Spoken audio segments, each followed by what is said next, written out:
We have a bunch of new folks to go triangle. I'll introduce them. I'll let you introduce yourselves. I'm Jody Maloff, and I just started as a transportation intern. Logan DeJacoma, I'm a transportation planner. Jason Harden, also a transportation planner. And Paul Black, go triangle. Chad McCoskey, Division 7. Denver Alzheimer, Thomas Chapel. Matt Day, Central Pines Regional Council. Curtis Kirping out of Durham County. Beckman, Durham County. Eric Vitale, City of Durham. Holly McHugh, Triangle West. Caroline Dwyer, Chapel Hill Transit. Mr. Eddie, Orange County. Aaron Kane, Durham City County Planning. Tina Boone, Tanacarboro. Which is the Triangle West. Marvin Mullet, Triangle West. South Seams, Triangle West. Newton Town. Native Blue, Triangle West. Tom Porter, Triangle West. Beth Sidell, Triangle West.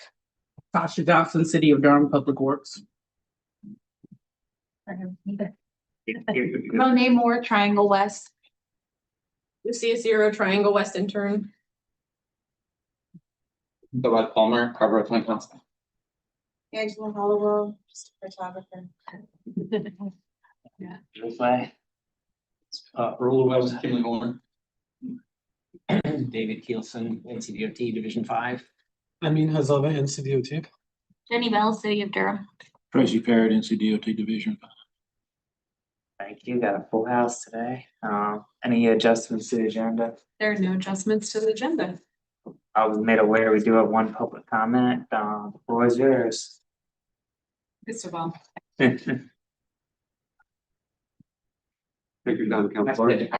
I said in the email that I was gonna be quick.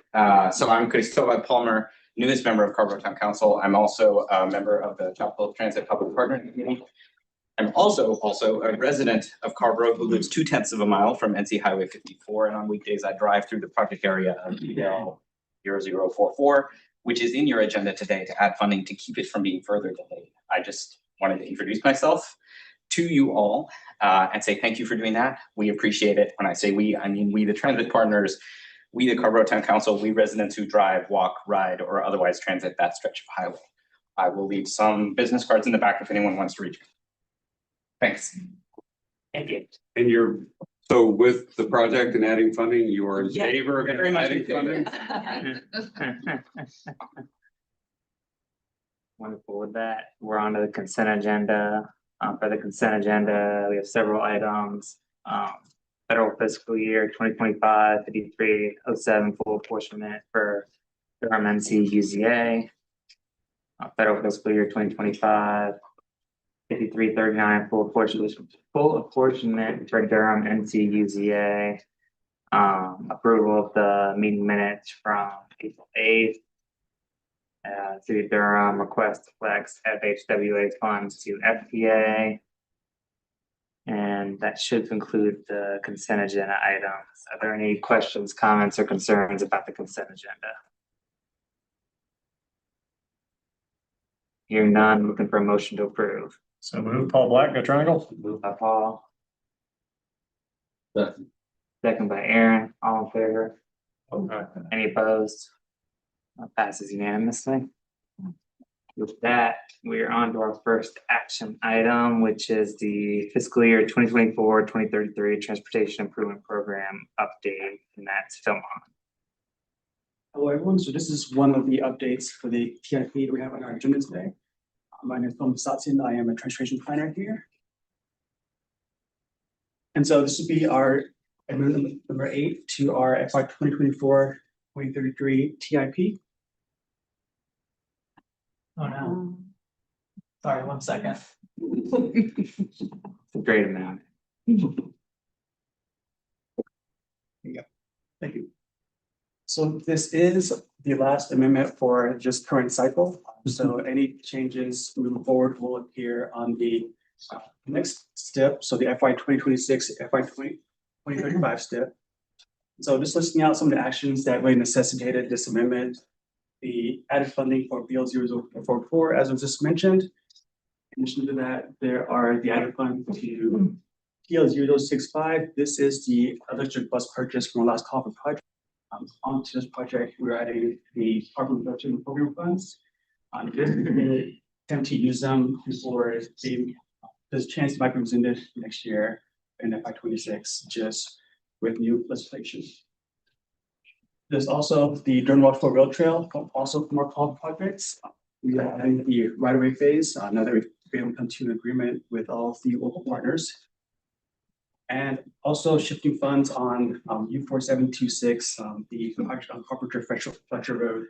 Similar situation to BL 0044, just modifying the funds to not delay the project any further. And there's just a couple of other changes are also on the amendment that aren't as time pressing. There is a duplicate project that was funded in the STIP. HO 0026 is a planning study. We look at 3 bridges in Durham, city of Durham. HO 0156 is the electric vehicle charging stations in Chatham County, also from our Culver projects. They're just shifting the starting date for that about 1 year. And then for EB 5720, it has funds that were added on by Congressman Price, and similar to with the CRP funds, they are at risk of being rescinded and FY 26. And so shifting those around to be utilized earlier than was intended. So with this being kind of last month of this cycle, this would kind of qualify for kind of our emergency procedures where we moved also this month. And so it'll be approved by the board this month and be sent to NCDOT. You either go on the currently adopted STIP or the amendment one, to be able to do logistics for this. Any questions on this amendment? Got 2 questions. One on this slide, so you don't have to go back and then forward. What is EB 5720? All right, yeah. What's that project? I need to pull it up. That's our Kelly Bridge true. Yes, thanks for that. That sounds very similar to a Chapel Hill. And the other one is back on that other slide. The what is it? Additional 543,000 in BGDA funds to BL 0044. What does that mean in terms of local match requirements? So the local match requirements were already taken care of just through prior authorization, so that will be increasing just us having umbrella fund. That's the only actions. Thank you.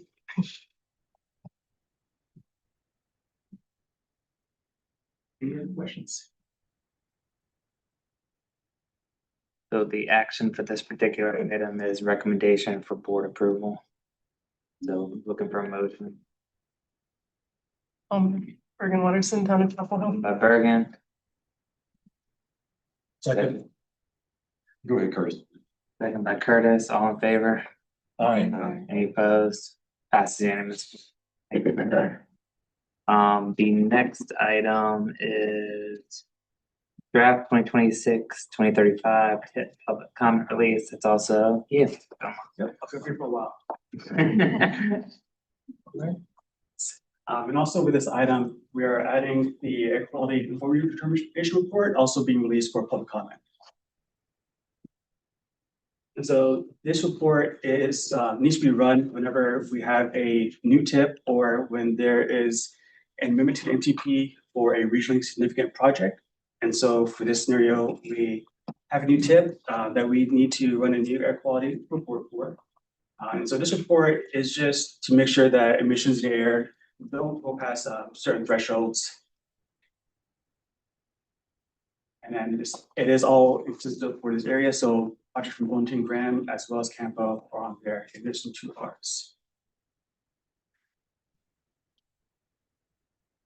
With the STIP going into a general overview at first. So the STIP is a 10-year working document for capital improvement plans and projects.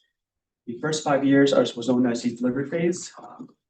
This is when the right-of-way starts within those first 5 years. And for these, they do not have to recompete with the transition cycle each time, as opposed to the project in the second 5 years, known as the developmental phase.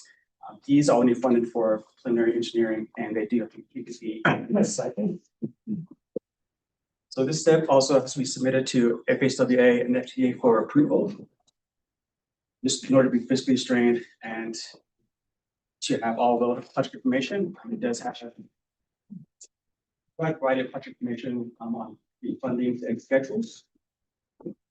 And then just noting that this is adopted every 2 years in the state, just to align with our spot process as well as revenue forecasts. Just some quick facts, in this dip since it was last brought to us as a draft form. So back in January, when the draft was first released, since that moment until now, there's been an increase of over $800 million to the cost of projects, on top of the enormous cost increases we saw at the end of the spot process. For this MPO area, the Triangle West, there are a total of 525 projects.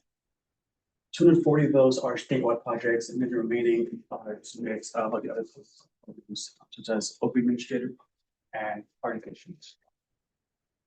Those some more facts from P7. There were nearly 100 projects that were awarded funding, and for this dip, there is a total of 31.4 billion elevating. I'm just a little lower due to the lower higher trust fund revenues.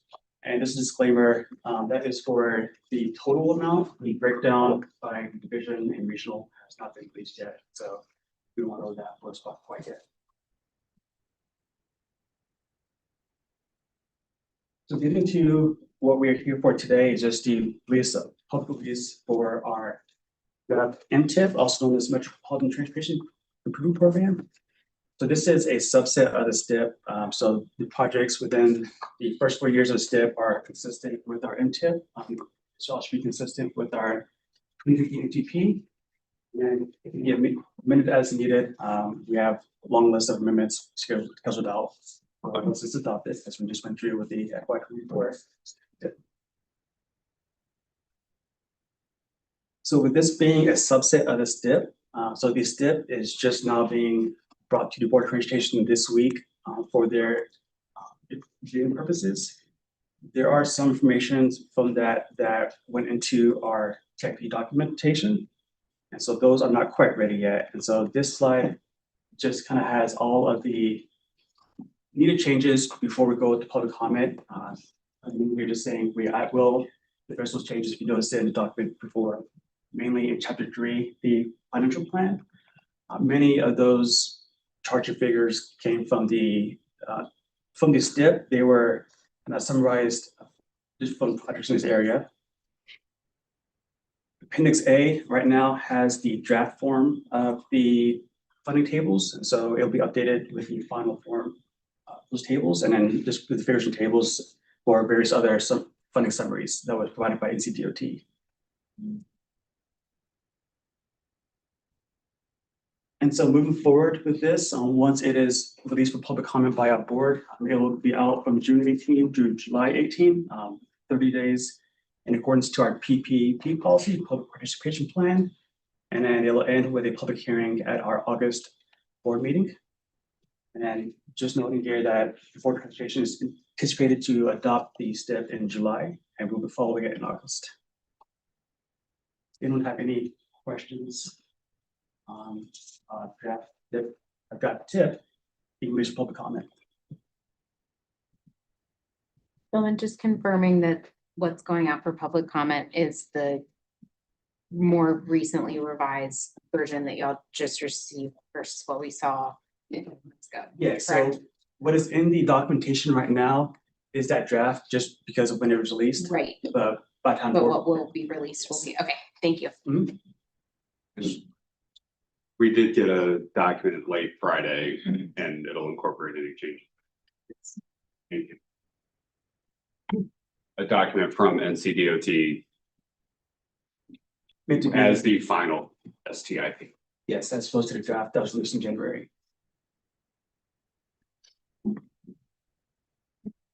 There major changes? What are the changes? I mean, there's many projects that have their schedules changed as well as funding. I don't have that summary right now, just due to the fact that information was just released late last week. And so most of those changes will be represented in the funding tables and figures that have placeholders right now. That'll be available to us from NCDOT once they have that ready for adoption. I can talk about that a little bit if you want to. Yeah, that'd be great, thank you. Okay, STIP unit contacted Division 7 early last week or late the week before, and first 5 years for Division 7 vision needs projects was overprogrammed by $75 million. And the overall 10-year program was overprogrammed by 105 million. And the reasons they said was for updated estimates being significantly higher. We got to update estimates every 2 years. We have to update these estimates, and also projects not being delivered on time. Some projects were supposed to be delivered in 2025. Instead, they fall into this STIP now. So because of those two things, those two factors that were overprogrammed.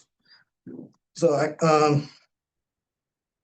we worked with them to not decommit any projects, but schedules we did have to move some schedules out. And I can read the list here. First one's a EB 580 Jones Ferry Road in Carborough. Right away was delayed 1 year to 27. Construction delayed 1 year to 28. Next one's EB 5886A Estes Drive in Carborough. Right away delayed 4 years to 2030. Construction delayed 5 years to 2033. EB 5886B Estes Drive in Chapel Hill. Right away delayed 2 years to 28. Construction delayed 4 years to 31. EB 5890 Barnes Street, Carborough. Right away delayed 1 year to 27. Construction delayed 1 year to 28. And one more that's in this organization is U 5845 South Churton Street in Hillsborough, delayed construction 1 year. Those were all the changes that affected TWTPO. Thank you. David, I mean, so I'm sure the reasonings as far as cost increases are the same, but same with that as far as Division 5 goes, anything specific for Division 5? I don't know that they had any changes. Okay. Yeah. Since January? Yeah. Yeah, we did shuffle some, we talked with Stevina last week about some things that were moving around. We communicated, there was something in Durham, we talked with Durham staff about it. Yeah, it was our guest road sidewalk project, similar, it was an over programming in the first 5, so it's still in the committed window, but push that schedule back by a year or 2. I don't recall the exact change, but I would advise all of our jurisdictions to double check the draft STIP and compare the information it contains with your familiarity and information you have for projects within and affecting your jurisdiction during the public comment window. And not just a draft, but the final one, so it just released to us this past Friday, so we'll distribute out to everyone here.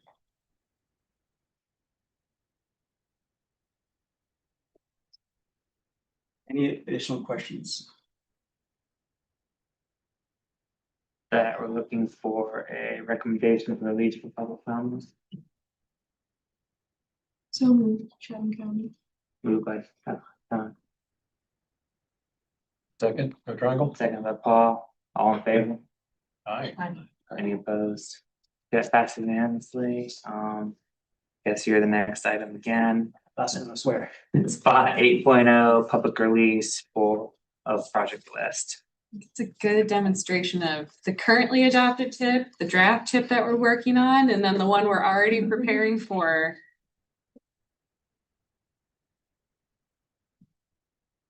So right now I'll be talking about the next cycle in spot P8 and the project list that we have consideration that we are hoping to release public comment this summer.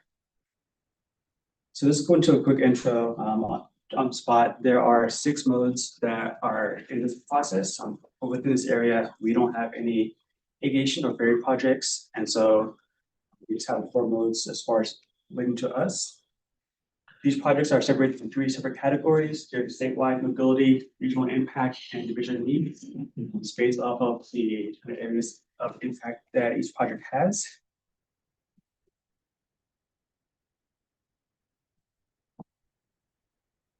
The projects are funded using a cascading method, and so initially, the statewide mobility projects are funded are scored first. This is a 100% quantitative based, so just using the scores that were calculated.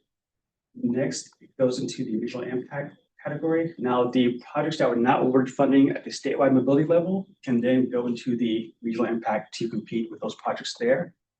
And with this category, the split is 70% quantitative and introducing local input points here for 30% of the score.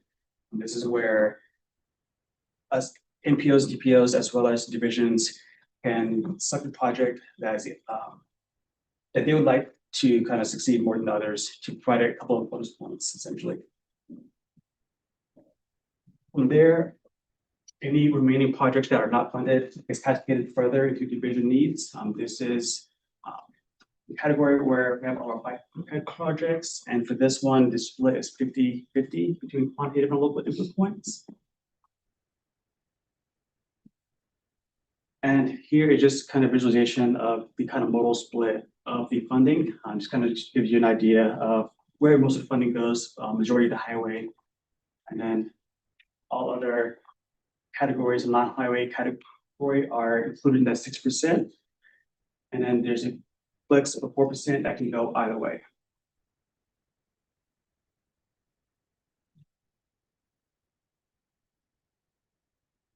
Just showing everyone where we are in the schedule. So right now, the work group has just finished meeting, and they are bringing the methodology for the cycle to the Board of Transportation for approval.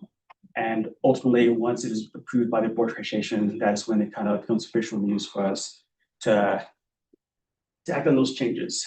And so coming pretty soon in the summer, Spot Online will go live. This is where we will input the projects to be scored. And you see here the score, this middle window ends in September. And from there, with the rest of the year, we score and assign input points one category at a time. So beginning with the statewide mobility and moving on to regional and division needs as the year goes on. So just adding some context specific considerations for Triangle West. So with this round, we will have 17 projects per mode. This is lower than last year. Last year we had 24 projects, but the amount of local input points that we have will be the same as 2,000. Of course, throughout the cycle, this may change just with donations from other agencies, just whether if they would like to fund projects within their area, they have the option to donate points to us to increase this amount. There's also an option to flex points between categories from the regional to division and vice versa. We used this last round to just take advantage of the funding at regional level that we didn't have at the division level.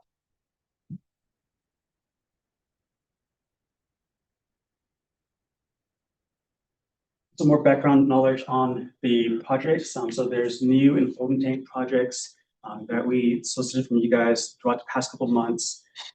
These are projects that have never been submitted to Spot before or were submitted last time, just were not selected for funding.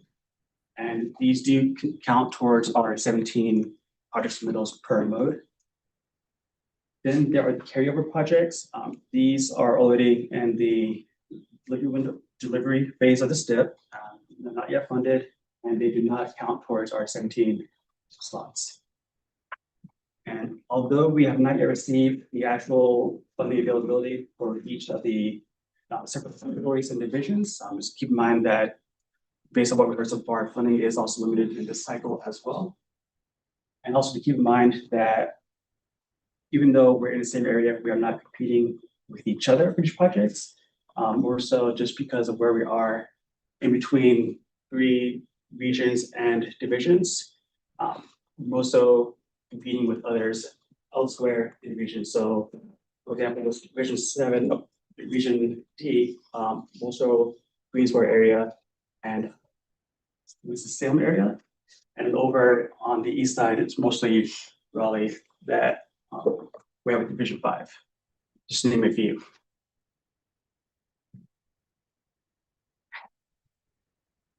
And so I won't go into all the projects, but just calling out the new submissions that are being added for this round in the bike and ped category.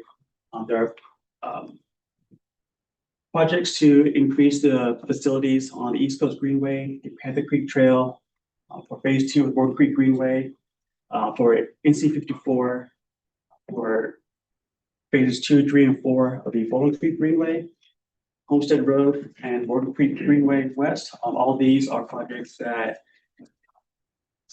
improve the infrastructure for either or bike and ped.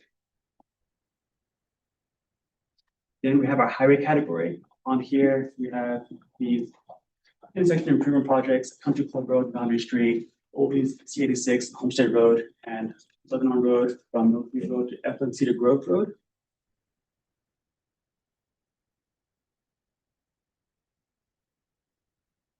Moving on to the category where we saw the most success in 57. There are several additional BRT projects that we're adding to Washington Street, NC 54, adding one from Chapel Hill to RTP, and one additional one that we're testing out is Orange County to Almas County. And then there's also additional projects for improved service along Waterstone Drive, Hampton Point, the Orange Chapel connector, and last but not least, there is the regional multimodal penetration center.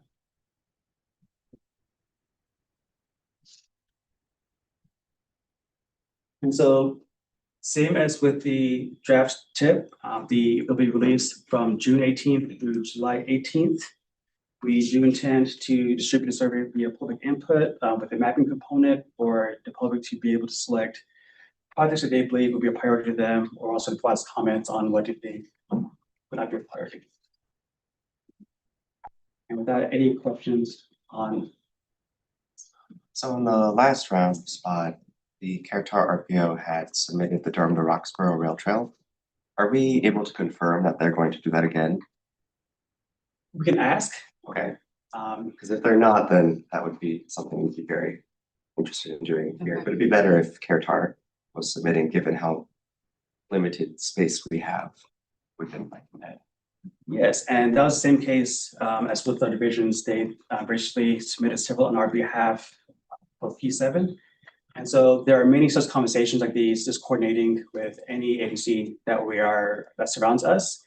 These mainly have not commenced just because of the information that's not come out yet, as far as funding availability. I think everyone's kind of waiting for that and other key details on the cycle to really get those conversations going. Thank you, Paul. Yeah, I would suggest to Curtis's point, we can't necessarily assume right now that Caratar is gonna submit that, so we should probably add it to our list since we're releasing this larger list for public comment. Just so it's not a project we'd be adding on later. Yeah, so they're within the tabs. It'll be included in what's being released to the public. So all of the other projects submitted by the agencies that are also within our area will also be included on that list.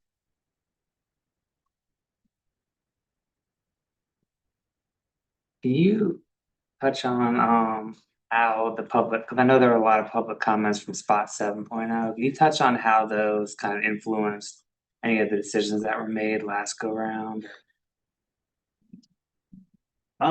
Now speaking specifically to those survey results, I don't call the exact results in my mind, but there were several projects where people were asked to kind of rank the projects just to what they think might be a higher priority.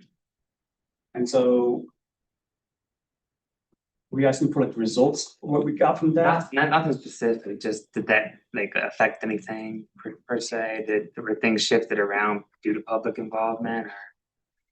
With last round, I would say no, but you never know what we're gonna get. Yeah, we took it into account, though. We had a much more complicated scoring metric that we used to decide what was the final list last time. I think our recommendation would be we don't go into as much effort with that for this round of spot, not knowing how much funding we're gonna have available overall statewide, so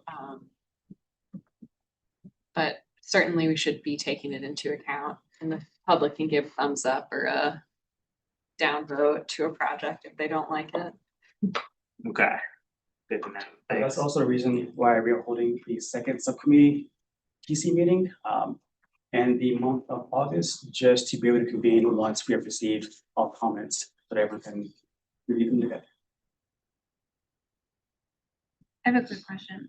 Would it be possible to add the, I don't know if it's the project sponsor or submitter on these tables somewhere so that we know who has put forth each project? Sometimes there's overlap and it's not clear. Sure. Thanks.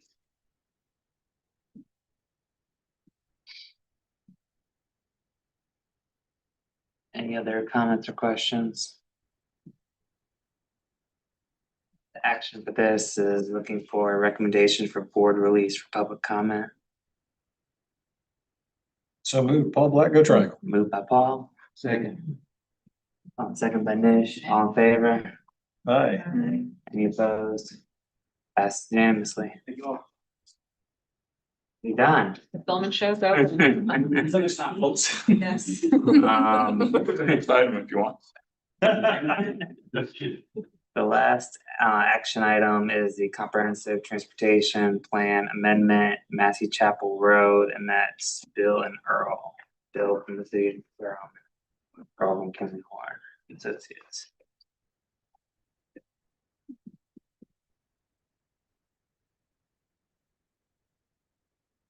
Yeah, so I'm Bill Judge, Assistant Transportation Director with the City of Durham.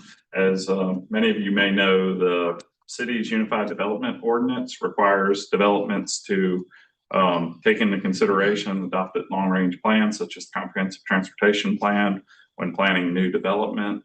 As part of that effort, we were approached by Earl Llewellyn on behalf of one of his clients with some concerns about the alignment of this Massey Chapel Road through a parcel and difficulties that they would have in developing that property with it.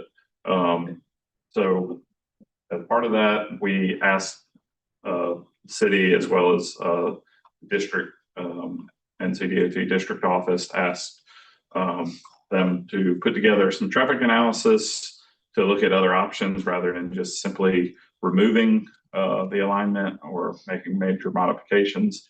So I will turn it over to Earl, who can go through that in more detail, but I can say essentially the city of Durham has reviewed it, and yeah, we have really no comments or concerns about the request, but ultimately it's up to the board to decide whether or not it's appropriate to make the change. Thanks, Bill. Time, I'll try to be quick and leave time for questions. And I have to point, that's just my nature. There's a laser pointer on there if you want. Awesome, thank you. Which button, so I don't screw things up? No. This guy here. Yeah. Great. It's not turn up. It's not short. Never mind. Or is that old school? So this is a snippet from the CTP. What you've got is the CTP alignment in dashed. This is the existing intersection, Massey Chapel, the northernmost intersection of Massey Chapel with Fayetteville Road in South Durham. The spacing is about 350 feet-ish between. Both of those are signalized today. And so there's a little bit of progression impacts as a result of that. But we've had a lot of development interest over this area, I'd say in the past 5 years. And it always comes down to an issue of constructability of this corridor. It's not shown on this map. This is the CTP alignment with the exits through it. Our proposal is what's in blue. I'll get to that in a minute. There's an existing daycare located on this corner with circulation that would be impacted by this alignment. There's also, if you use engineering minimum curve radii, et cetera, this alignment would have to go through that pond and additional homes to tie in here. And maybe with that, let's go to the later engineering exhibit. Stop me when you get there. I think it's up just. No, sorry, it's down. There we go. So what this graphic does is takes the dashed line on the map for the CTP. And No, I thought it was gonna show up on the page that I pulled up, but sorry about that. that's okay. There you go. So if we use standard engineering details to prepare this alignment, knowing that we can come into this intersection at a slight skew, minimum of a 535 foot radius, and tie in as best we can at a tangent point on Magic Chapel, so we don't have back-to-back curves that are creating geometric problems. This is what the alignment would look like. So here's the daycare I was pointing out was approved, built what, 8 years ago-ish? At least, maybe longer. Okay. So it would impact their driveway and circulation field. The alignment would go through the existing pond and at least 3 homes, but impacting other properties through here. Some of the properties that we're talking about here, my client is assembling. Others he was not able to get assembled as part of what will ultimately be a development proposal if this goes forward. But as Bill said, we met with city staff, NCDOT. They said, go do some analysis and tell us if your concept of, instead of this alignment, providing the offset to James Ross Road and a roundabout at this location. So instead of this or this, it does that. And our development would have access opposite the roundabout. So we use the 2050 model, developed intersection projections for that, analyzed those, came up with level service A and B at all these intersections, including the roundabout. And that's with 1 lane approaches into the roundabout and at James Ross Road here. So we're pretty happy with that. Other points, I think there were no queuing issues either between these intersections or just off the page. But Kennington Drive is just to the north, private street into the auto mall. No queuing issues with that intersection as well. So one of the reasons this works so well, if we can go back to the others now. Sorry.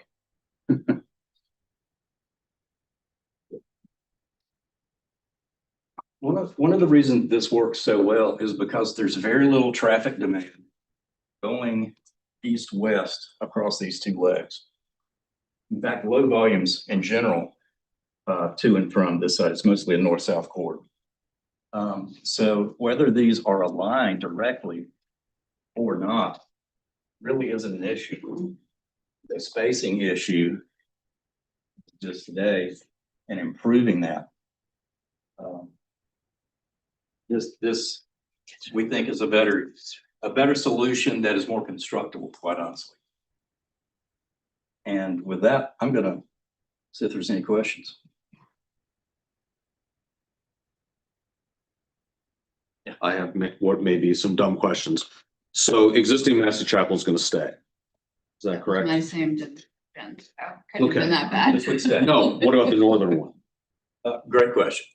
What would be the result of that after this is built? A couple things could happen.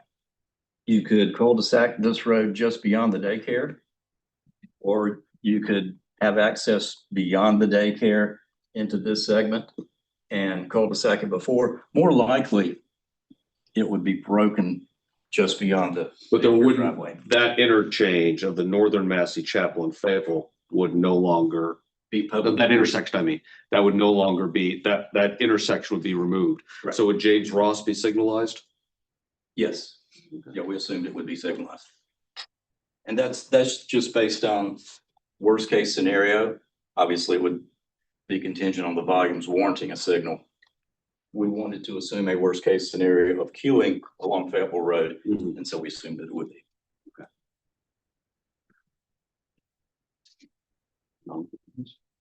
This analysis, by the way, was reviewed by Congestion Management Branch, the district, and the city. I'm sorry, there was a question. What is the assembled development parcel? What does that look like? Glad you asked that question. There's a map that is just before, here we go. Current assemblage of properties is what's in bold here. Gonna scoot over this way. So it's generally this area, and I'm told there may be a couple of holdouts along here. They basically live there today and want to stay there. So you've got to keep the existing northern Massey Chapel to the triangular parcel. To serve those existing homes, yes, that's right.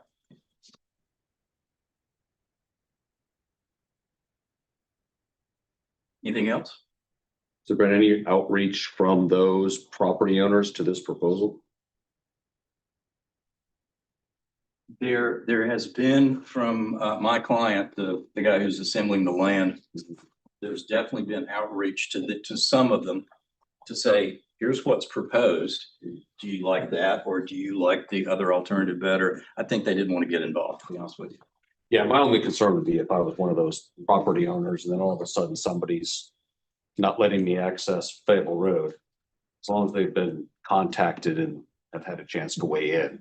And I think that would be a next step. I can tell you, he's tried to assemble this entire piece of property, including this corner as well.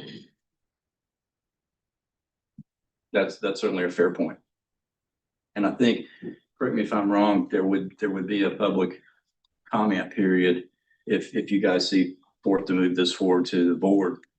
There would be a comment period. Yeah. We would require a 45-day public comment period to amend the CTP. Does remind me, that doesn't include property owners though, does it? No, at this time, no. Maybe something to consider. I think I can speak for the client who would be willing to maybe working with your folks and identifying addresses and We can contacts. get you any addresses you need. But we would welcome doing. That'd be great. So, would the, I guess, development then be responsible for upgrading James Ross Road? Potentially, like it looks like it's a private street today. It is a public street. I question who's maintaining it, if anyone. Is it an I orphan think it's road? gravel. But it is a public right of way as best as I can tell. You're getting to a question I knew was going to come.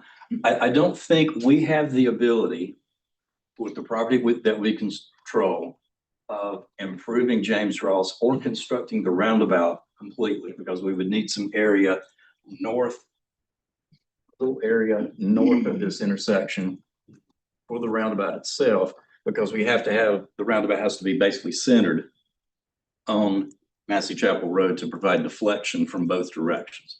Otherwise, they're gonna fly through it. So would you be able to? I'm just thinking about Durham's rezoning process. If you're not constructing James Ross nor the roundabout, are you going to be able to address all TIA comments for traffic without being able to do that? Yeah. One of the things that we would do is dedicate, we would probably develop a functional design for the roundabout, the size, and dedicate the right of way for on the property that you control. And then we would have an access point there and somewhere else along this frontage, probably at that existing public street. Would the constructability of the development mean the closure of Massey Chapel at construction, or would that happen at some future point? That would happen later, once this corridor is implemented and brought up to city standards, probably by redevelopment of that area. Okay.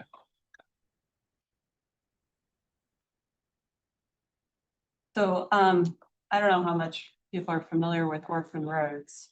What? Orphan roads, but we're becoming aware of them. Like, it's like when there's a public right of way, but it's not maintained by a public entity, and it's maybe not intentionally private, like there's no HOA on James Ross Road that's like maintaining it, right? So if a lot of traffic is moved over to there and that begins to degrade, like I'm just like, who's going to be responsible for maintaining that private street and I don't upgrading it think, potentially? let me break that into two questions. I don't think our development would be adding any additional traffic to that route necessarily. It wouldn't be a very attractive route. There's more attractive options to get where people want to go. The other question I was going to ask, maybe Tasha, do you know if it is state maintained? I do not know if it's state maintained, but it does not appear to be city maintained. It's not in the city limits. Right. So it may be a public right of way, privately maintained. Or it may just be not maintained by anyone. Yeah, it's an optimistic word, you're looking at Yeah. that. Somebody threw down a couple of bags of gravel in 1978. That's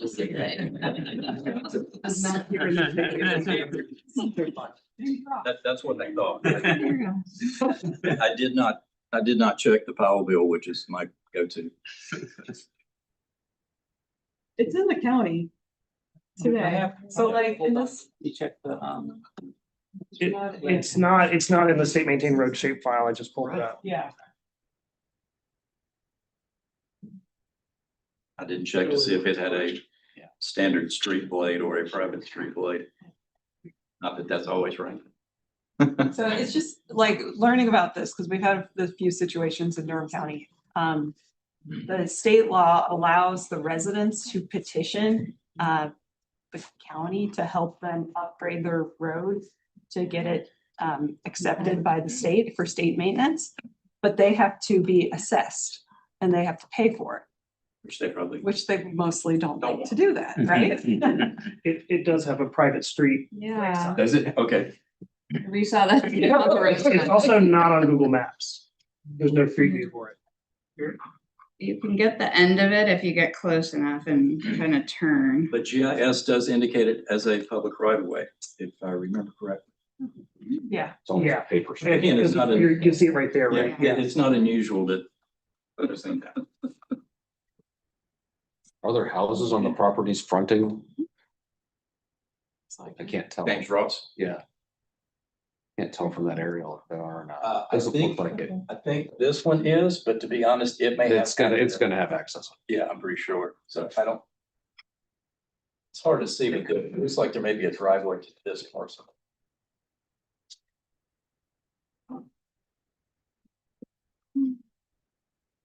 I mean, Just to say, I don't have a problem with the alignment, but I feel like it's not fair to those residents to potentially be responsible for upgrading the street or something. And I think, I don't disagree with you. I think the point is that what we have now is an alignment that really can't be built.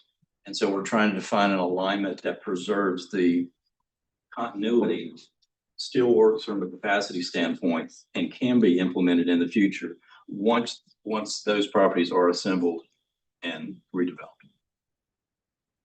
So we have an interim solution and we have a long-term solution.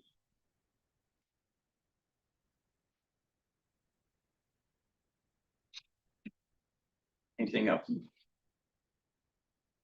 so in your future analyses, the current alignment of Massey Chapel, does that fail? No. Okay. No. You mean, sorry, can you know that?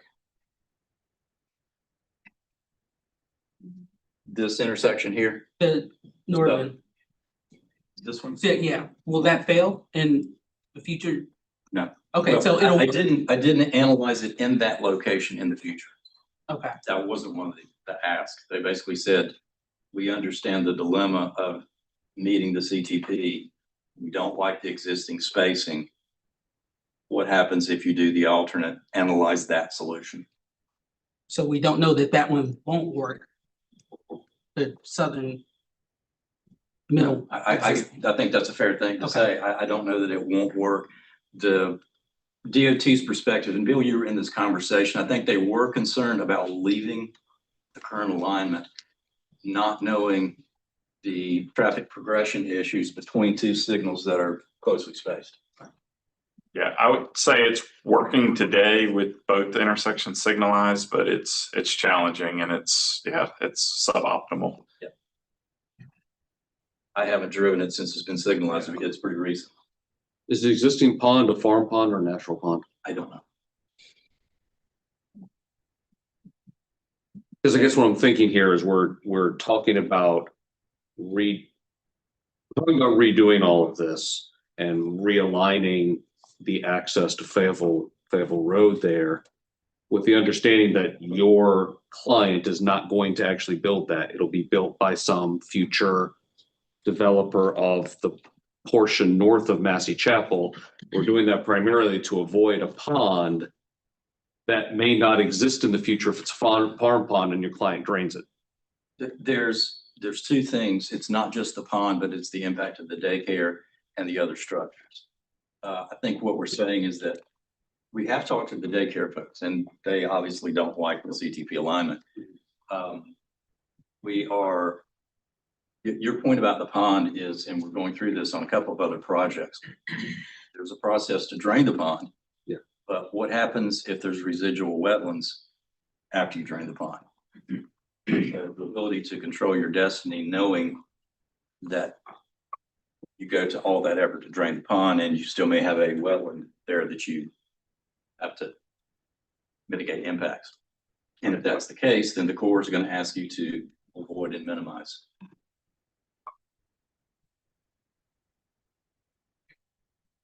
Can the impacts to the daycare be mitigated, given that the parcel is adjacent to it on the backside?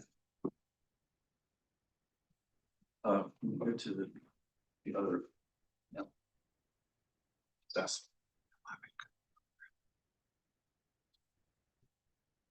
I guess to your point, it's not impacting the building, but it's certainly impacting their driveway and their one-way drop-off loop.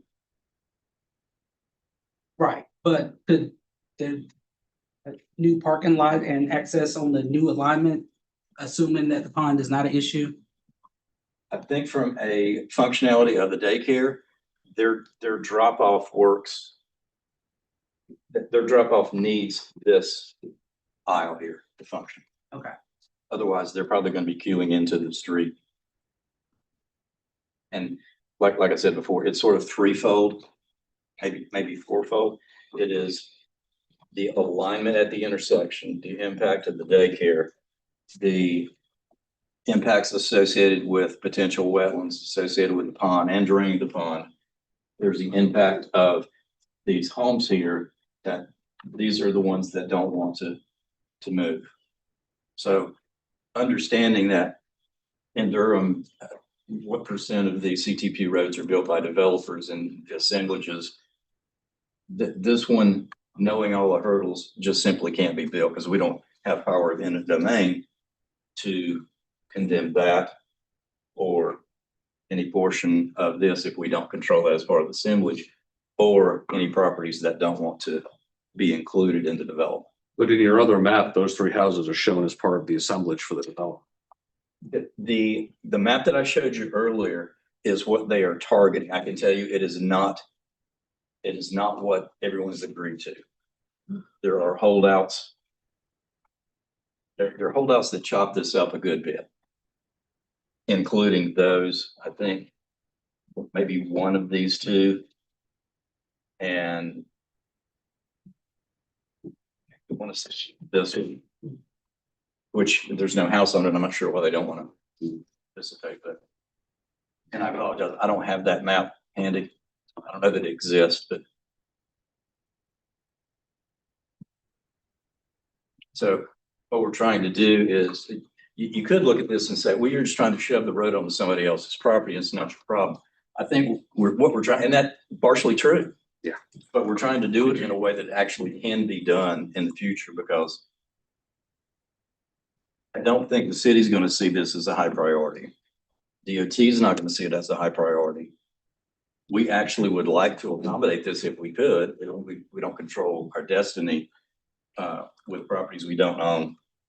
No power of condemnation, and a lot of development interest in this corner. And I think we can do a creative solution that does work in the future. Because it may be my client that goes and starts talking to these people about a phase 2 of development.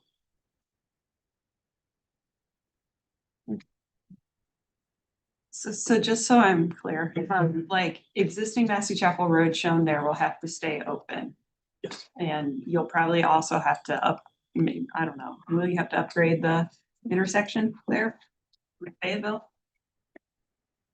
I don't know. You know, before James Ross is ever done, because that may be years from now. We haven't done a traffic impact analysis for this project per se, looking at all those details, but I will say that we used 2050 volumes and added our anticipated site traffic on top of it, and everything worked. In this existing alignment. No, not in the existing line. Have you done, maybe I'm rephrasing a question Tasha already asked, have you done a study with the existing alignment and? Not this leg. So I'll be honest, I don't see James Ross getting built. Not in 20 years.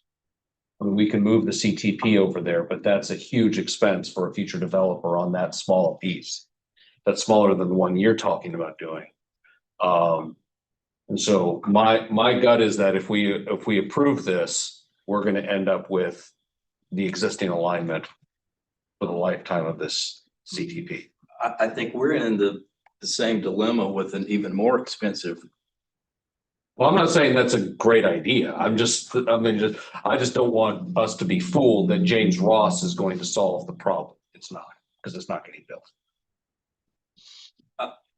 I guess I have more faith that that alignment can get built than this one, because of the impacts having to acquire and impact commercial property and going right through existing homes. This one can simply be widened within the existing right of way. How wide is that right of way? 60. It's 50? No. It's either 50 or 60 because it's consistent with that as best I can see. And this is 60 here. So it looks about right. Okay. Yeah.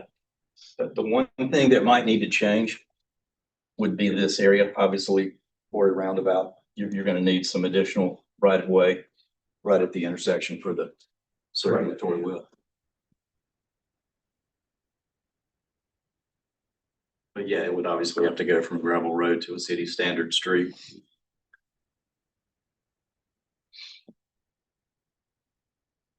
And who would be responsible for closing Massey Chapel if at some future point James Ross was built? I think that's something, Bill, help me here. That would probably have to go to a public hearing as well. Yeah, I mean, once I guess the street were being disconnected, I would go through, I would go through, I guess, the DOT board as well. I guess, if it's in the city, it'd go either to city council or I guess that portion would be in the city, so it would go to city council. Who would be financially responsible? So, I mean, it would either be as a condition of the driveway permit for the realignment. The question is, who's building that? Is that the reassemblage? Is it the assemblage of the James Ross and all part of that project as an offsite improvement, or is it a public project funded by some other entity? Given what I've seen and the ability to have proffers at development plan rezonings, I think it would probably be placed on the developer. Just so from the discussion, I looked it up and it is a farm pond. It's a value stream unconsidered bottom with a man-made impoundment, PUBH.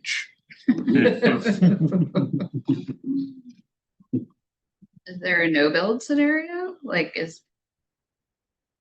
We asked that question of DOT, and Bill, you were in the call, and I think the answer was they didn't want to take the alignment off of the CTP. Okay. They were open to alternatives. This was basically the only thing we could come up with that was feasible.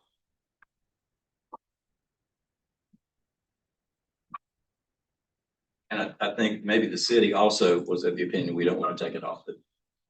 I mean, I think, if you go back to the other and look at the challenge, through development, I think as a private developer funded realignment, I think, the current alignment is unlikely to be built. So if Earl's client or some other one were to move forward with developing that without being able to acquire the daycare parcel and doing it all as one giant development, at best, you're gonna get a right-of-way reservation or a corridor that would be subject to somebody else building it in the future. And yeah, the likelihood of that being funded is pretty minimal right now. So essentially, we're probably not getting anything built that year. Yeah, I mean, I think the do nothing. This is the most likely scenario. The do nothing is certainly gonna be an interim scenario that doesn't provide another alternative. I still, as much development I've seen happen when you can put an assemblage together. You know, I certainly don't want to say that James Ross Road and an assemblage of some parcels that are back in this area couldn't happen in the not too distant future. Now, well, I don't have a crystal ball, but Yeah, I don't remember the ownership. Well, a number of years ago, shortly after the auto mall was built, the same person that assembled that was looking at those parcels. I think it was all under maybe one family at one point, whether or not that still exists or not. And they were looking at a scenario that basically utilized the existing James Ross. So that's why we were. there was a larger group, I can't really divulge, but there was a group looking at assembling as much as they can get of that entire area, north of James Ross and all the way down through here. And that was 3 years ago. And I think it was mixed use.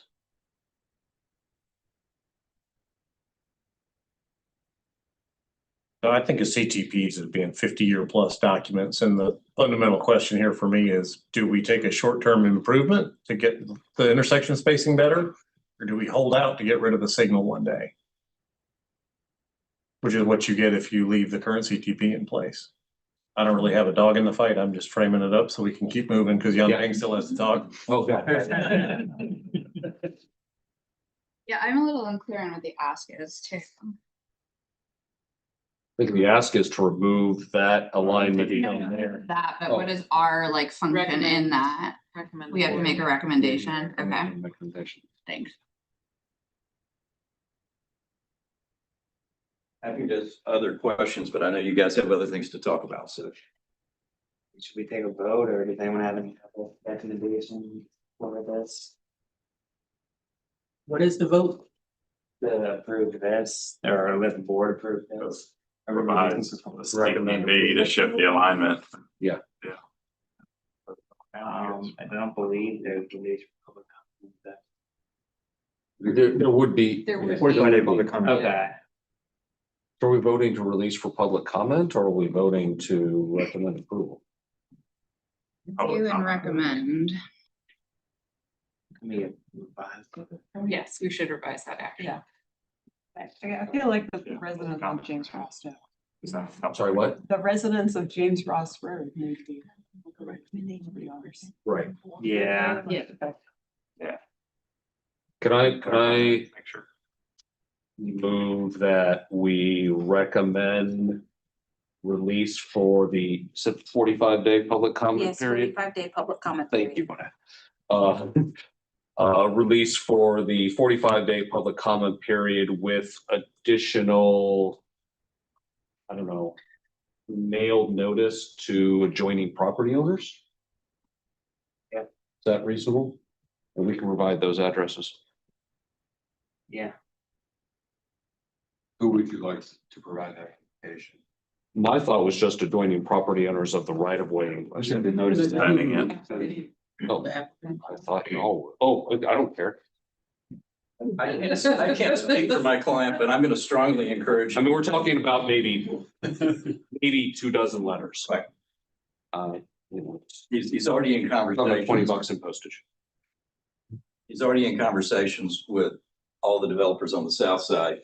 I think he'd be more than happy to send out letters, and we can work together on what those need to say with the planning department. Because the next step would be to file a pre-application with the planning department. Right, yeah, we'll have another one of those, yeah. Yeah, I would second that. mean, I think spelling out the additional outreach requirement above and beyond the normal CTP outreach, as long as everybody's amendment to that makes sense. As long as MPO staff's okay with that. I don't want to step on toes or tell y'all what to do. I just. Well, I mean, if the city and the applicant or proponent are setting up a notification, we can make sure people that receive a notice and comments. Yeah, we can work with you on how this, yeah, it's fine. So. I would add- Don't they go to the NPO because it's an action? Yeah, the comments will go to the MPO. We can help with drafting whatever. I would just add for context, and Bill knows this, that I work a lot with land development, and we find a lot of times that the CTP alignment, either for environmental reasons that weren't identified when the lines were drawn, or for engineering geometry reasons, you know, two of which issues were shown here. It's hard to get a dashed magic marker line to adequately indicate what those impacts are. So I think this is case in point. All right, we have a motion, we have a second. In favor? Aye. Any opposed? All right, passes unanimously.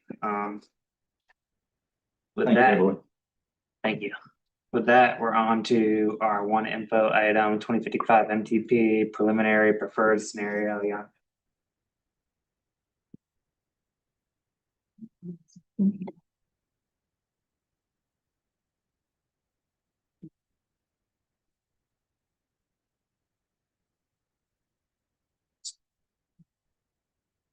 So, good afternoon, everyone.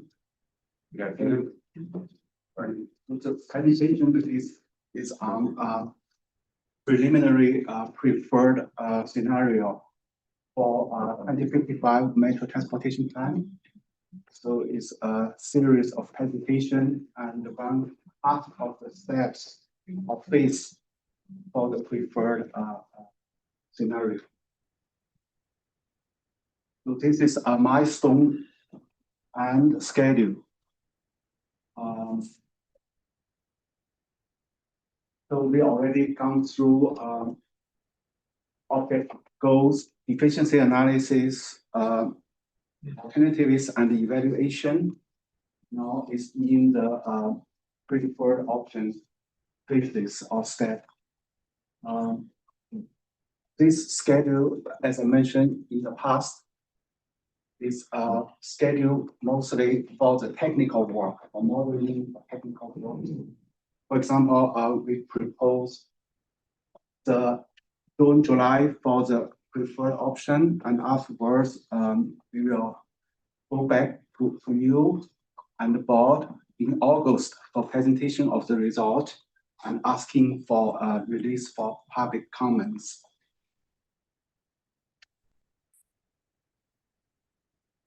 So today's presentation is focused on the assumptions of preferred scenario and also the mobility foundation together with draft project list, 3 types of project list. Mobility foundation investment we talked about in today's presentation, roadway, transit, and technology integration together. So we will talk a little bit about how the draft project list was developed. So the assumption is so assume all the state and federal funding in the first decade. So we have 30 years horizons for this MTP. The first decade, first 10 years. So the investment from state and federal will still follow the STR law, strategic transportation investment law, STR. So in other words, the majority of the investment is focused on the roadway. After the first decade, we will make some shipment of the budget not follow that STR law strictly with more investment onto the transit part. So for the project development, we already complete the alternatives and evaluation. So the project list will be from there. So we will look each project performance in the scenario, how it looks like and what's the performance measure. Also, we look the previous MTP, we look the congestion management process, the report and recommendation, as well as the corridor studies, which funded by TPO. For example, US 70 East corridor study and US 70 West studies. That's two of the examples. You know, from that one to develop the project list. So this is the scenario summary table we showed previously. Just get it here for a quick review.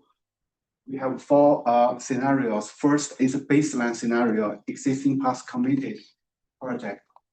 Secondly, is a plan and trend scenario. Third is shared leadership, and the last one altogether.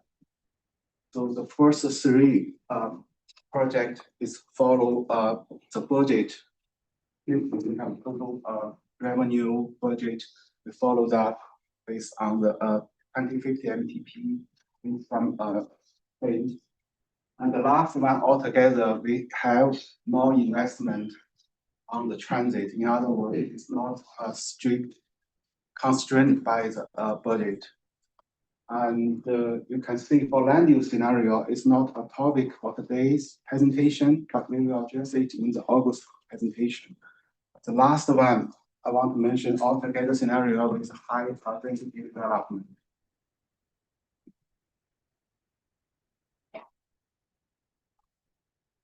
So for the roadway project,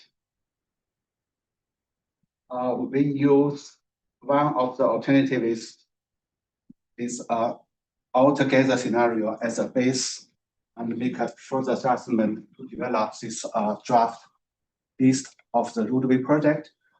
For the transit one, we use shared leadership as a basement and add on transit project, additional transit project onto the shared leadership scenario and doing some model run testing. That's for the transit development. And also we have this time we have a specialist for the technology and integration product list, generally from the congestion management process and recommendation. And we had it in the altogether scenario because no constraint. So this map shows the current preliminary roadway project list. We give some examples here, US 70 East. So we are ongoing on the second phase of US 70 East. But for MTP study, we are just gathering all the project already complete and make it into the recommendation. So when the phase 2, US 70 take East as example. So if it complete, we will do a MTP amendment after it is approved by you and the board. That's example, the US 70 East.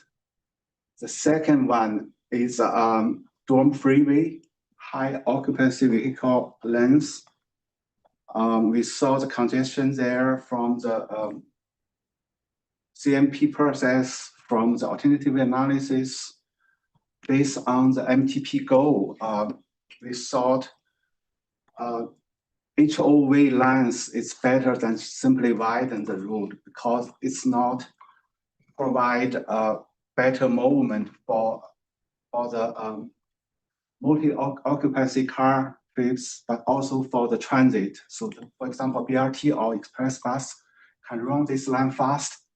So it's not only wide and simple, wide and roadway, but it's also import transit improvement as well. US 70, we just follow the board approved recommendation and add widening and the multimodal improvement into this MTP process. Duke and North Duke and Gregerson Street, it's just a safety improvement. So our current propose is use this project based on the consultant's recommendation to replace the previous MTP project. It tends to this one-way pair into two-way roadway, but we take that away, use this speed reduction and safety improvement as a replacement project. But as a you want both of the project in place. This one is in the short range, the other one in the long range. That can be discussed. So that's a roadway project. You can see this dash line are for the technology and integration project. We will touch that part in the slide after next. This is maps for the fixed guardway transit. So the black dash line is for the this time we get this intercity passenger rail into the MTP. So the black dash line is the intercity passenger rail. We get it in. That's the first part of the fixed guardway project, and follow this project are BRTs. You can see from this list, there are 5 BRT lines. At this time, we propose for the MTP. We test 4 of them already in the alternative analysis, and the last one is just recently we get the recommendation from the city of Durham's consultant, and we added in this one, Central Durham BRT, from Duke to the Durham station to the village center. So that's the new added BRT line. For the bus line, generally we follow the short range plan from each transit company, and then we make some adjustment. And also given this BRT, we propose we also remove some lines and add some filters to the BRT lines as adjustment in the bus lines part. So both of them has a map link. You can click get in view of this. This is a new part we want to discuss with you and ask your comments, technology and integrations. So we have roadway improvement, we have transit service improvement as well. So how to get these two part in the system talk to each other? So the RTS, Intelligent Transportation System, is one way of it. So for example, if we do, we have a BRT for a corridor. Let's take the US 15501 as example. You propose the BRT and you all see the BRT studies already in the draft STRP list already from door to the compare and cover roof. For the US 15501, we have these BRT lines. How to get this car drivers shift from the driving mode to the transit mode. The system, RTS system, plays a role. For example, if your system, managed corridor system, has informations and also push the informations to private sectors to publish online or by itself to publish online to give people idea about parking right lot, occupancy, travel time by car and by transit, how it looks like. So when there is alternatives, different type of alternatives, departure time, different transit mode, the availabilities of the mode, for example, parking right lot, whether it's full or not. All this information provide to our traveler. So that may engage all these traveler to switch from the driving to the transit. That's the reason we call it integrations projects. And we have proposed here, we are not very clear at this time whether we have sufficient funds. We are still doing detailed calculation of the cost of this project. So that's things are going on. For the I-40, we made some changes in Durham County mostly. In the last time, previous MTP, we have this so-called modernization of I-40 from I-540, the county line of Vic and Durham, all the way west to the NC-54, if I remember correct, or 755. We call it the modernization project in the previous MTP. Mostly it's for the ramp meter. But we think when we see this modernization, we want to make it more for a traditional means for the modernization and get RTS project out of that category of modernizations. Also, we have special category here. So for modernization, we still recommend it. The I-40, you all see the result. It's very congested. So we're still seeing modernization. The modernization mostly is for auxiliary lines or the ramp.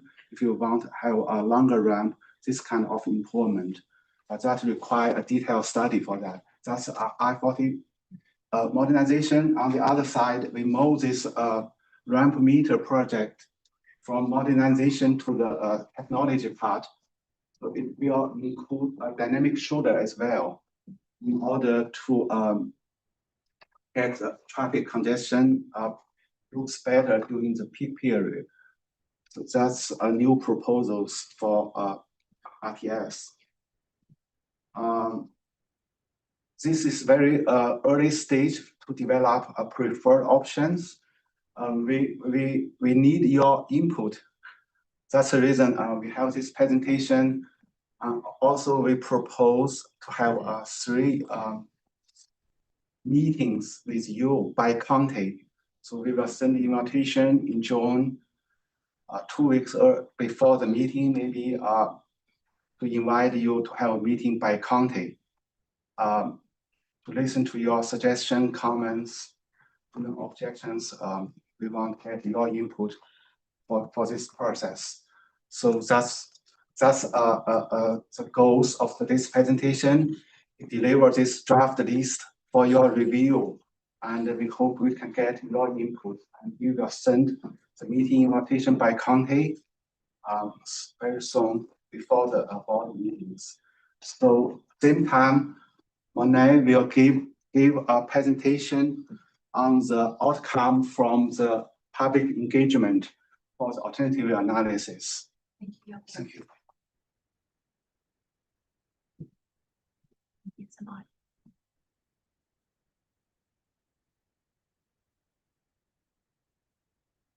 So thank you, everyone. My name is Monet Moore. I'm a principal planner here at the Triangle West Transportation Planning Organization, and we're just going to provide a brief update. The last time you all heard from me, we were getting ready to prepare and go into a public comment period on the different alternatives. And so we have not analyzed all of those results, but we've been doing some preliminary analysis, and we just wanted to share those as we're getting ready to transition into our next phase, the preferred scenario. So for these engagement efforts in those 45 days, we deployed a couple of different efforts just trying to get the word out, mostly around educating in regards to what the alternatives analysis is, but then also collecting feedback in regards to what our residents want to see for the future of transportation here in the Triangle. So we did some in-person events targeting those communities with environmental justice concerns. We hosted a virtual open house in partnership with our partner organization, Campo. We did an online survey that we deployed via public input. We also placed some ads in media, including the Indy and the News and Observer. We did some digital outreach across all social media platforms. emails and newsletters, including some correspondence with some of the public relations and communications teams at your municipalities. And then lastly, just trying some different things. We put out yard signs in areas that are high pedestrian areas, so we can kind of catch that attention, draw them to our website, draw them to the survey, and then also flyers at some of those frequent venues in our communities, such as libraries, senior centers, things of that nature, including some pop-ups at those different places across the community. So here are some of the survey results pertaining directly to Triangle West. So we had 62 original comments from residents that identified as living within our boundaries. We had 178 survey responses for folks living within our boundaries. And then we had responses from about 12 different zip codes within Triangle West. So some of the things that we heard. So what we started to do in this preliminary analysis, we started ranking kind of what we heard, what modes of transportation are people advocating for? Are there specific corridors that people are highlighting? And so we're going to start with number 1 and we're going to work our way down to 9. So number 1 is like the most common theme. And then when we get to number 9, that's going to be the least common theme. And so this will kind of conclude my presentation. These are the last 3 slides. I'm going to get y'all out of here. So number 1, prioritize walking, biking, and transit over cars. And so one of the quotes that we have, walk, then bike, then transit, then roads. Folks want to see the prioritization of walking first, biking, and then transit, and then roadways. Number 2, we have invest in regional rail and high quality transit. There was a really big push for that interconnectivity between the different cities and municipalities within the Triangle, really wanting to treat transit as a premium and not just a service that we offer. And then number 3, we heard stop widening the roads as default. So people aren't necessarily absolutely opposed to it, but they don't want that to be our go-to. They don't want that to be the first tool in the toolkit that we reach for. So 4, we have prioritized infrastructure before growth. Really, there were quite a few comments in regards to the Triangle's growing. It's growing too fast. It's too many households, too much development, and our infrastructure just isn't keeping up. One of the areas that was pointed out in the comments specifically was Southeast Durham. So the zip code that we're currently in, there's a lot of growth that's happening, and some of the existing residents would like to see more infrastructure investments prioritize before growth continues. Number 5, prioritize equity, safety, and accessibility. We did have some folks who have disabilities who responded to this comment, especially there was one individual who identified themselves as blind or visually impaired, and so there was a push for sidewalks. And then when it comes to equity, there were some pushes in regards to how can we protect and preserve existing communities that exist here within the Triangle. Number 6, address traffic and road maintenance. So fixing the bottlenecks. When we heard in regards to specific corridors, US 70 came up, of course, NC 98, I-40, and then another corridor that was commonly mentioned was also 15501. And then 7 through 9, these are our least common themes. We have focus on transit reliability and coverage. So we heard a lot about providing better transit stops. Some asked that they be solar powered, they be covered, but really just kind of preventing people from experiencing the weather while they're waiting for their buses. Also just increased reliability that people requested across all transit agencies in the Triangle. Number 8, encourage regional and coordination of bold planning. So there was a lot of mention of the rail and what we're going to do with that here in the Triangle. So people are talking about it, and I think they want us to talk about it. And so one of the quotes that we pulled here is, we need a moonshot project to fix all of our transit mess. And I just put that there as a transparency.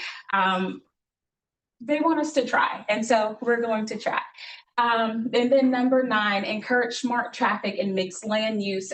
So the terms here used was use smart lights.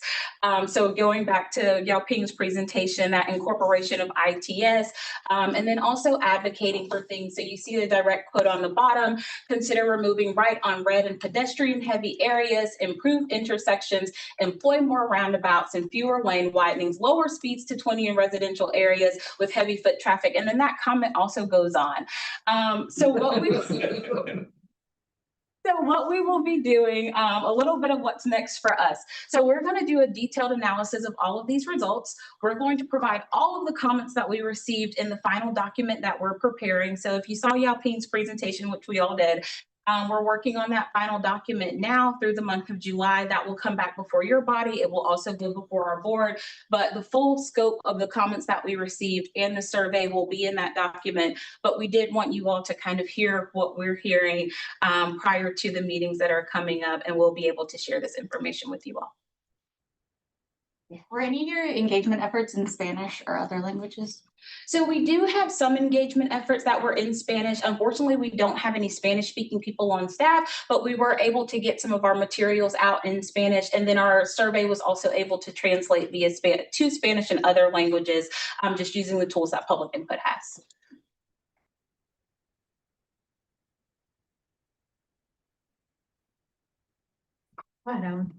Do we ask any questions about tolling or managed lanes or anything like that? No, we did not ask about tolling or managed lanes. This actually goes back to the previous presentation. Sorry, I didn't get my hand up during the transition. I think on the one slide, it mentioned changing the two-way conversion recommendation on Duke Gregson to looking at safety improvements. I guess it would be helpful for us, especially ahead of the board meeting, to understand a little bit more of what informed that recommendation. I think our board members are going to have a lot of interest in that. Our Move Durham plan does have a two-way conversion recommended in our adopted plan, and we're currently kicking off a feasibility study on that. So yeah, just want to note that doesn't really align with our adopted plan and this feasibility study we're getting started on, and also just ask that maybe it doesn't have to be right here right now, but it'd be great to get more information on the background behind that recommendation. Okay, so generally that corridor is top ranking for the safety concern in the congestion management process. To calculate the ratio, accident ratios by million mile VMT, million VMTs, vehicle mile traveled on that corridors. That's top one safety concern corridors. So the consultant recommend date. So we already let them know our plan, the project in our plan is convert it from one way to two way, getting better. But consultant told us, and strong suggest reduce speeds, doing other kind of safety recommendation, which stayed in the CMP report, and not doing the two-way conversions. That's mostly concern is safety. That's consultant suggestions. But if city still want, it's okay to do this one first as short range improvement if possible. And then that one, two-way conversion is still keep it for longer. That's as They're not mutually we can exclusive. discuss further in the meeting by county. Okay, thanks. That's very valuable questions we want to hear from you. Yeah. I know we're gonna get the, we're gonna have a meeting with the different jurisdictions that the TPO is, but I was just wondering, could we get some kind of GIS data set or something to review before that meeting? We have online, we can send it before meeting. Okay, yeah, that'd be good. Send the shape file, we can send this link, there are links in the presentation. Either way, it's fine. Okay, yeah. Thank you. But just one thing, we keep update this project list. So there is interchange project here. It's not showing there. So we keep update, make it looks better for this. But we will send back to your question. We will send a shapefile to you. Okay. Together with the online link. Sounds good. Thank you. Is this going to the MPO board this month, or are we having these meetings This to month, refine yeah. it? This month. Okay, so the board will see this recommendation and not. It's not recommendation, it's just for comment. Okay. Just for comment. It's very preliminary stage for this list. For Just comment by the board. Yeah, And for them, they will. and then, all right.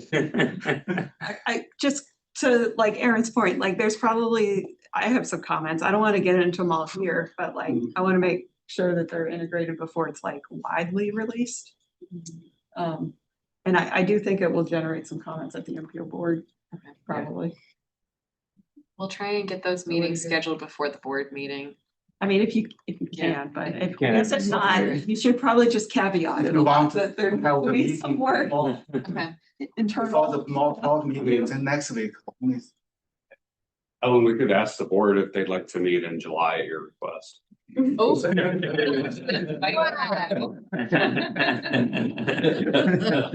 that.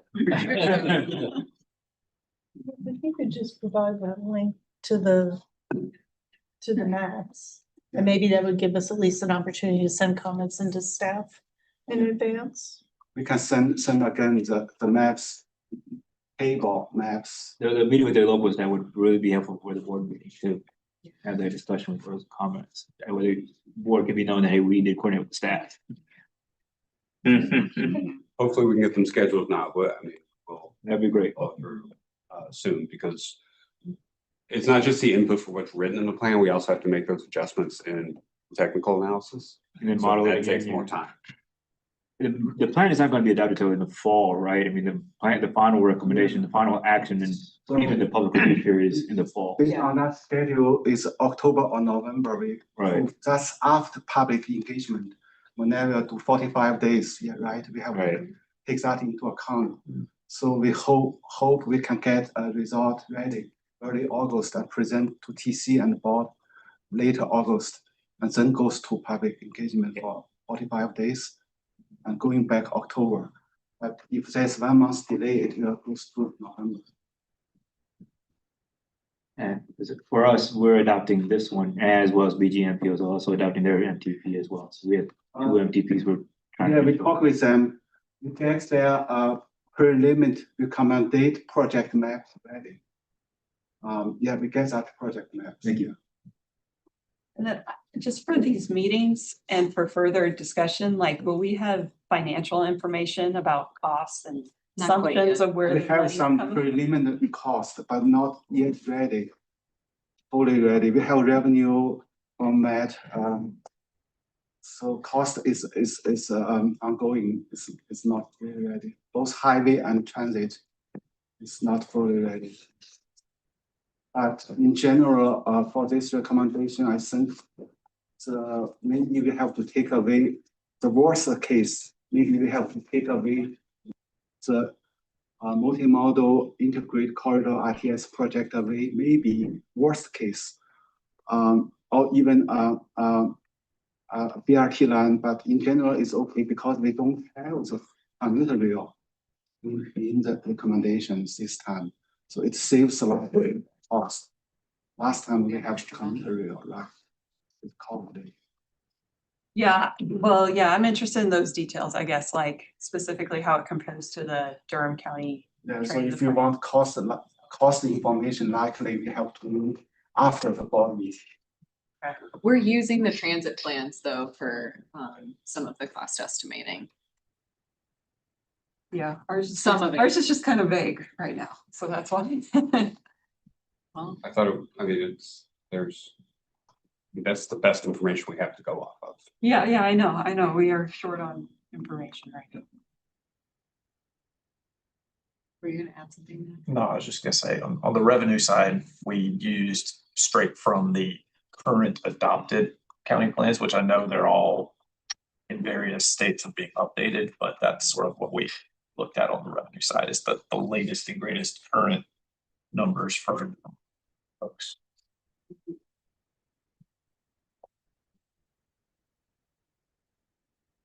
I just love that somebody's still asking for a moonshot. We missed 3 times. We got one real optimistic person out there. First you don't succeed. Try again 3 more times. Any other comments, questions? Right, with that, we're on to reports. Reports from TPO staff, Colin. Well, you guys will notice that I'm sitting here today instead of Doug. That is gonna continue on for the future. So I'm happy to be here and support you guys at your meeting. A couple things I wanted to mention. Lucia has joined our team for the summer as our transportation planning intern. She's a recent graduate from UNC. So you can just wave. You don't have to give a huge introduction. Yeah. I also wanted to acknowledge Beth. This is going to be her last TC meeting with us. She's going back to being absorbed back into Central Pines full-time. But we have good news because Samad is now a full-time staff. He was just hired as a transportation planner last month, full-time on our team. He's been an intern until now. So he will be filling in a lot of those Beth duties. So you'll be reaching out to him for help with agendas and things like that in the future. So congratulations to Samad. We're not going to meet between now in August, but that does not mean we will be working hard. We have a lot of public engagement going on throughout the month of July. So you might see us out and about in the community popping up. And we look forward to meeting with you guys about the MTP. Last, but very much not least, if you're applying for a Safe Streets for All grant and you need a letter of support from us, please let us know soon so that we can get it on the TPO board agenda. So Doug, anything you wanted to add? Okay, thanks guys. Thanks, Colleen. Reports from TC Chair, I have nothing significant to report today. NCDOT report, Division 5. No report. Some Division 7. For our Division 7 updates report, nothing much to report there. A couple changes in red as far as let dates. I did get an update for one specific project, is the I-3306A project, widening I-40. I'll read the update to you.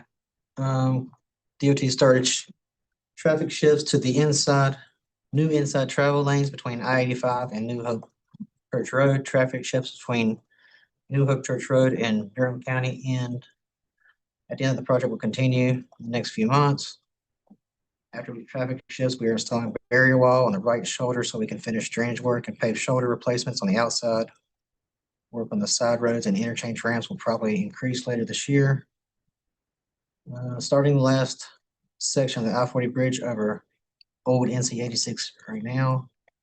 And Millhouse Road is expected to be reopened this week. That's the update on that project. I spoke earlier about the changes to Division 7 as far as the new step. I didn't know if there's any other, you guys had any questions about those.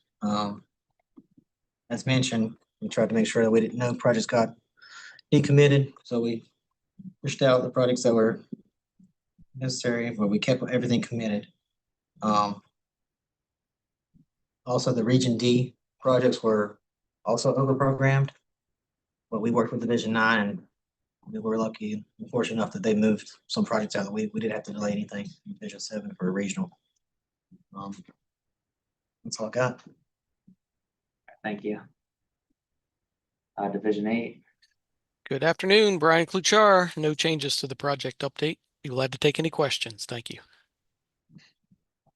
Any questions? Transportation Planning Division, Julie. I have two updates. In case you haven't heard, the statewide initiatives group has started some preliminary work on the NCDOT statewide multimodal freight plan update. And there will be kickoff in July.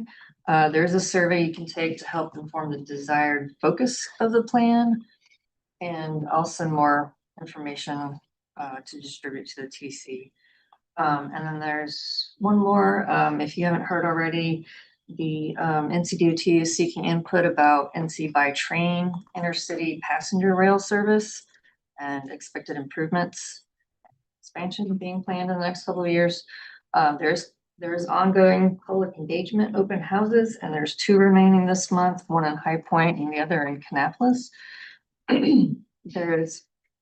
Will also be a survey for people to complete at the meetings, and it's also online and is available through June 30th. And I can send that information as well.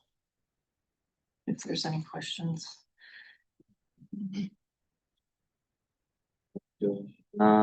Traffic operations, John's with us.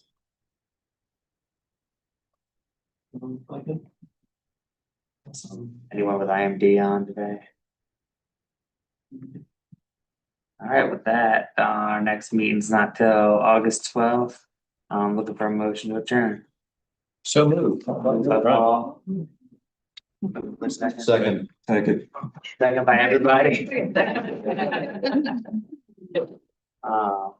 All in favor? I, Richard. all right.